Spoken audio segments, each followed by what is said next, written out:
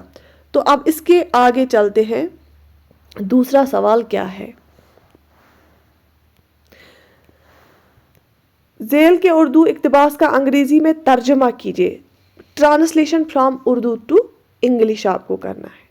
ٹھیک ہے, یہ آپ کو دیکھے ہیں, اقتباس اس کو بولتے ہیں, یہ آپ کو دیکھیں, اس کو آپ کو ٹرانسلیٹ کرنا ہے. لیکن دیکھو, آپ کو ڈرنا نہیں ہے. یہاں پہ میں نے آپ کو بار بار بتایا, ان کو جو ہے نا, ان کوشچنز تو آپ کو بالکل یہی ہوں گے, اور جیسے خط ہے, اس کو صرف 100 ورڈز میں آپ کو لکھنا ہے. تو وہ بڑی بات نہیں ہے, بس اسٹرکچر میں آپ کو سکھاؤں گی, وہ آپ کو سیکھنا ہے. ٹھیک ہے, ہاں, میں بار بار آپ کو بولتی ہوں, جب آپ کو ٹرانسلیشن آتی ہے نا, ضروری نہیں ہے کہ 2 بچوں کی 3 بچوں کی سیم ٹرانسلیشن ہوگی, اس میں ویری کرتا ہے. لیکن ہاں, جو موٹی موٹی چیزیں نا, اس میں غلطیاں نہیں کرنا ہے. تو ہم یہ ٹرانسلیشن بھی پڑھتے ہیں.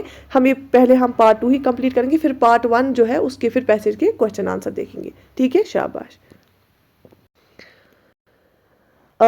اس کو پڑھ لیتے ہیں. نوجوان آنے والے کل کی امید ہے. بیسکلی یوتھ پہ یہ جو دیا گیا نا ٹرانسلیشن, یوتھ پہ دیا گیا ہے.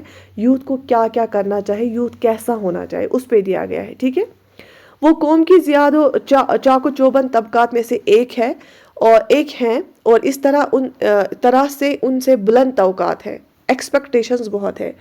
اچھا, درست انداز فکر اور صلاحیت کے ساتھ نوجوان قوم کی ترقی میں اہم کردار ادا کر کے اسے آگے لے جا سکتے ہیں. ٹھیک ہے. ہر نسل اپنے الگ خیالات اور آرائے ساتھ لاتی ہے اور معاشرے کی ترقی و ترویج میں حصہ لیتی ہے. وقت کے ساتھ انسانی ذہن اور دانشمندی میں ترقی آئی ہے. ٹھیک ہے. یہاں تک ٹھیک ہے. آج لوگ کسی حد تک بے اطمینانی کا شکار ہے. تو آپ کو یہ جو پیسج آپ دیکھو گے نا، اس میں یہ جو آپ اقتباس دیکھو گے جب آپ اس کو پڑھو گے، اس میں اوورآل یہی آپ کو نچوڑ آئے گا کہ یوتھ کے بارے میں، یوتھ کو کیسا ہونا چاہیے، آج کل کیوں انگزائٹی ہوتی ہے، آج کل یوتھ کم سمے میں زیادہ کچھ حاصل کرنا چاہتا ہے، تو اسی کو آپ کو ٹرانسلیٹ کرنا ہے. ٹھیک ہے.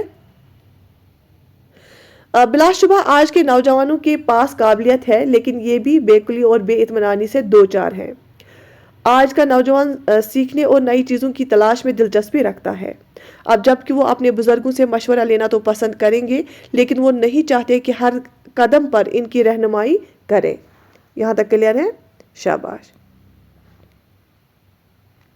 آج کی نوجوان نسل مختلف چیزوں کے حصول میں اتنی جلد بازی سے کام لیتے ہیں اور اس کے فوری نتائج حاصل کرنے کی دھن میں وہ اپنے انتخاب کردہ راستے کو خوبیوں اور خامیوں پر توجہ نہیں دیتی.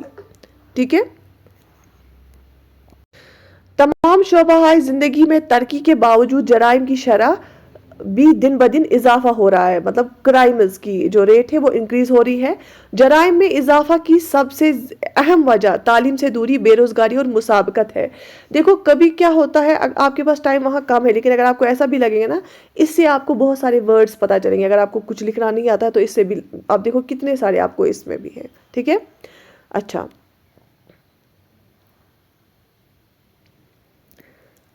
اب دیکھ لیجیے ایک اور لائن. یہ والدین کی ذمہ داری ہے کہ وہ اپنے بچوں کی صحیح پرورش کرنے کے علاوہ اچھا انسان بننے میں ان کی مدد کریں. ٹھیک ہے. اساتذہ بھی قوم کے نوجوانوں کی کردار سازی میں اہم کردار ادا کر سکتے ہیں. انہیں اپنی ذمہ داری کو سنجیدگی سے لینا ہوگا. سیریسلی، سنجیدگی ہوگا، سیریسلی. ایماندار، مخلص اور ذمہ دار افراد تیار کر کے وہ ایک مضبوط ملک کی تعمیر کر سکتے ہیں. دیکھو بچہ لوگ، کل مجھے بہت سارے بچوں نے بولا تھا کہ یہ ٹف ورڈنگ آپ نے لائی ہے، وہ تو بہت ایزی تھی اس سے، ہے نا؟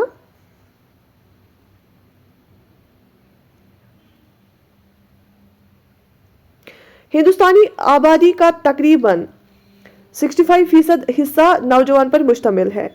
ٹھیک ہے. ہندوستان میں ایسے بے شمار باصلاحیت اور محنتی نوجوان ہیں جن پر قوم کو فخر ہے.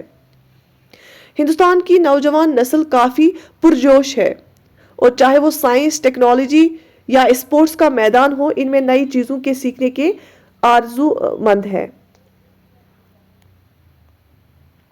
نوجوانوں کو بااختیار بنانے کے لیے ضروری ہے کہ ذاتی اور پیشہ ورانہ ترقی کے لیے مہارت حاصل کرنے، ان کی پوشیدہ خوبیوں کو ابھارنے اور سوسائٹی کو درپیش مسائل سے آگاہ کر کے ان مسائل کو دور کرنے میں ان کی شمولیت کو یقینی بنایا جائے.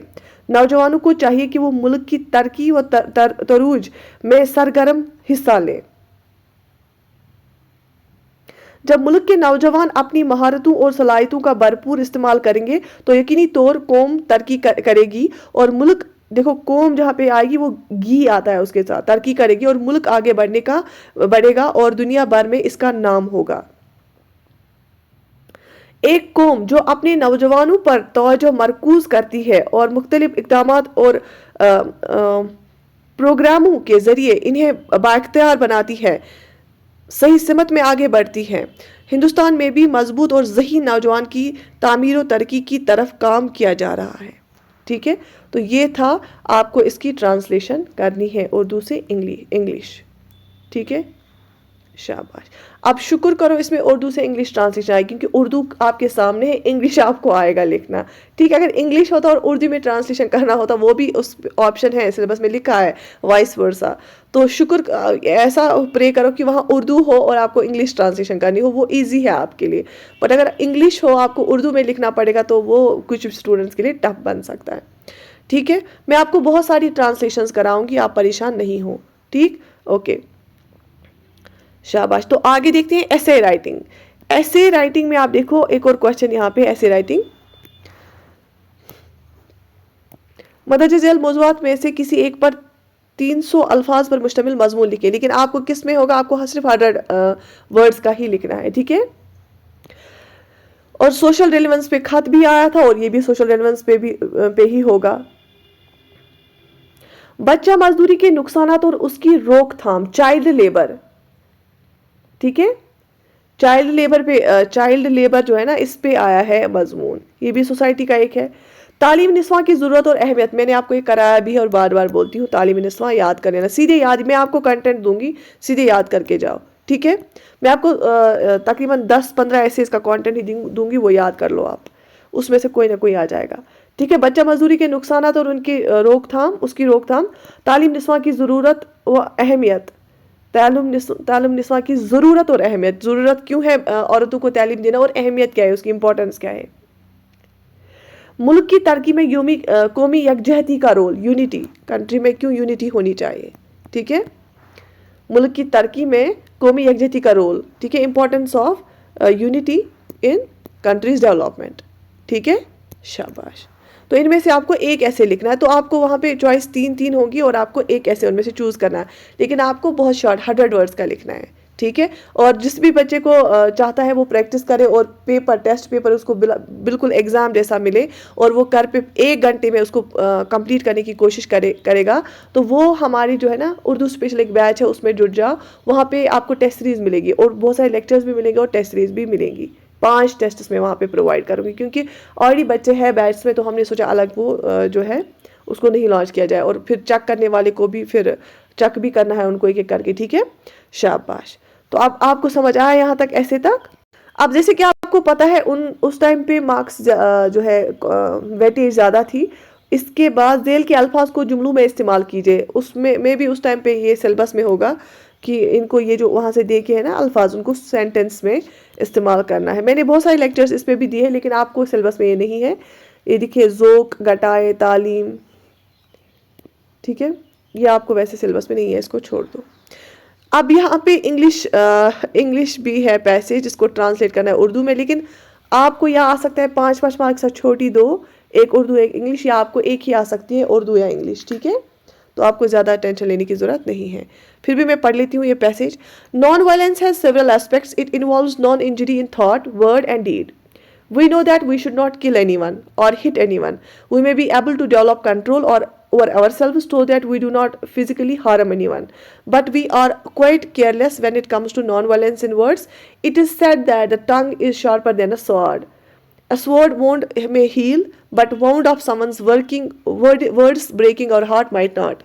We know we should not call anyone names so as that would hurt their feelings. But how many times in a day do we say things that hurt another?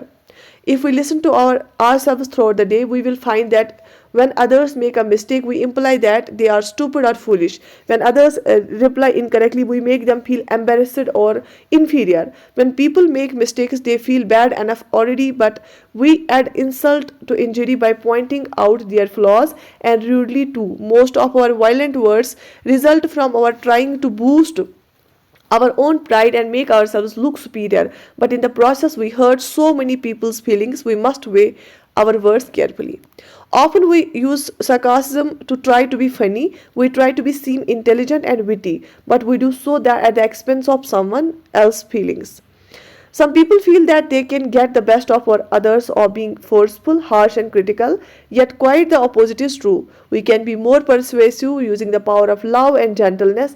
People get discouraged and withdrawn when they are spoken to harshly or abruptly. Our psychological training says that it is normal to disagree. It is quite acceptable to have differences of opinion, but it should never get to the level of a fight. In a disagreement, two people harbor different opinions. They express their opinions but accept that each one is entitled to his own views. But in an argument, violence centers and both parties are heated words to get their point across. People end up saying things to injure others' feelings. Many things are said that are not true and are unkind. If we differ with each other calmly and peacefully, that is acceptable. We should never let our discussions reach the level of a fight. We should keep control over our tongue and try to maintain anonymity and discipline in our discussions with others. If we can do so, we will find that our issues will be resolved lovingly and we will not injure or be injured in the process. یہ basically passage non violence پہ ہیں اور دوسروں کے ساتھ ہمیں kind بہت نرمی سے پیش آنا چاہیے. جو ہم الفاظ بولتے ہیں ان کا دھیان رکھنا چاہیے. ہمارے جو سامنے لوگ ہوں گے ضروری نہیں ہے سب کا جو ہے آئیڈیالوجی سیم ہو سکتی ہے, بٹ ہمیں ریسپیکٹ کرنا چاہیے ڈفرینس آف اوپینین کا. ٹھیک ہے, جیسے آپ کو پتہ ہے پریویس جو ایگزامس ہوئے تھے میں نے بہت سارے سورسز سے مٹیریل لایا تھا. کچھ ایسے ایگزام میں ڈائریکٹ کاپی پیسٹ تھے پھر وہ کویشچنس. ٹھیک ہے, ریسنٹلی میں ہم سپروائزر میں جو میں نے انگلش پڑھایا تھا ایڈیمز اینڈ فریز انگلش پورا کاپی پیسٹ تھا. ایڈیمز اینڈ فریزز آپ چیک کرو اس پی ڈی ایف میں میری وہ سارے تھے. تو میں بہت سارے آپ کو ٹرانسلیشن بھی کراؤں گی. کبھی کیا ہوتا ہے ہو سکتا ہے کہ پھر ملتا جلتا ہو کوئی. As we go about our day and we face people filled with anger and criticism, we should look at it calmly. First, we should ask whether their words have any truth to them. If so, then we can take it as a lesson to improve ourselves. Next, if their words do not have any truth to them, then we should not be dragged down at their level. This calmness can be attained with regular meditation. In this way, we can maintain our equanimity and peace. If they see how calm we are, they too may want to learn the secrets of humility we learned. We add calmness to their hostile environment. They will see our example, and over time they may want to learn to be like us. In this way, our humility can play a hand in transforming others and changing the world. Basically یہ جو یہ آیا ہے نا passage, یہ meditation پہ ہے, commons پہ ہے. اور آپ کو ضروری نہیں ہے کہ بس آپ لائن ٹو لائن اس کا ٹرانسلیشن کریں, نہیں. جیسے پہلا پیراگراف ہے اس میں آپ 2 لائنز لکھ سکتی ہیں, تیسرے میں 3 لائنز. ٹھیک ہے, تو اس سے چھوٹا ہی آپ کا ٹرانسلیشن آئے گا اور اس میں بھی آپ کو مارکس ملیں گے. ٹھیک ہے, تو یہ تھا پارٹ 2. اب ہم کر لیتے ہیں پارٹ 1, پیسج پڑھ لیتے ہیں, پھر اس کے کویشچنس کا آنسر دیکھ لیتے ہیں. ٹھیک ہے, چلے ہم وہاں کی ہو جاتے ہیں. دیکھ لیجئے پیسج, پہلی پیسج. ٹھیک ہے, اس میں لکھا گیا ہے 1 to 10 کویشچنس اس پیسج کے. میں نے بولا اس ٹائم ویٹیج زیادہ تھی. میں آپ تھوڑا سا میں نے زوم کیا, یہ آپ کو بھی دکھ رہا ہوگا. ہم پیسج پڑھیں گے, آپ غور سے سن لینا, آپ بھی پڑھ لینا, پھر ہم کویشچنس کا آنسر کریں گے. یہ بیسکلی چمگاڑ پہ ہے. یہ چمگاڑ اس کو ڈفرینٹ نیمز سے بھی پروناؤنس کیا جاتا ہے. ٹھیک ہے, چمگادڑ حیوانوں کی دنیا کا عجیب ترین جانور ہے.